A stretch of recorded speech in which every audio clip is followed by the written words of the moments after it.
Hi విను. మనం driving చేసేటప్పుడు కొన్ని జాగ్రత్తలు పాటించాలి, కొన్ని బేసిక్ రూల్స్ అని తెలుసుకోవాలి. ఈరోజు లైసెన్స్ దొరకడం చాలా ఈజీ అండి. యాక్చువల్గా as per motor vehicle act ప్రకారంగా లైసెన్స్ తీసుకోవాలంటే చాలా రూల్స్ అండ్ రెగ్యులేషన్స్ ఉంటాయి. అవి అన్నీ ఫాలో అవుతే మీకు అసలు లైసెన్స్ దొరకడం చాలా కష్టం అన్నమాట. ఈరోజు అంటే ఈజీ, మనకు లైసెన్స్ ఉందా లేకపోయినా పెద్ద చిన్న అందరూ ఏం చేస్తున్నారు, బైక్స్ వేసుకొని వెళ్ళిపోతున్నారు. ఎప్పుడైతే గేర్ లేని బైక్స్ మార్కెట్లోకి వచ్చినాయో ప్రతి ఒక్కరు డ్రైవ్ చేస్తున్నారు ఏజ్ లిమిట్ లేకుండా. సో దయచేసి డ్రైవ్ చేసేటప్పుడు చాలా జాగ్రత్తగా ఉండాలి. ఇది మన లైఫ్, దేవుడు మనకి ఈ మంచి లైఫ్ని ఒకసారి ఇస్తాడండి. దాన్ని ఏంటంటే మనం జాగ్రత్తగా కాపాడుకోవాలండి.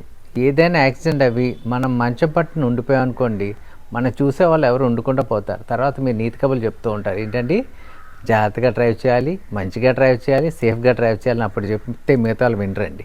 ఒకసారి ఆలోచించండి. మనం సేఫ్గా ఉండాలి, మన తోటి ప్రయాణికులు కూడా సేఫ్గా ఉండాలి. ఏమంటారు? Life is beautiful.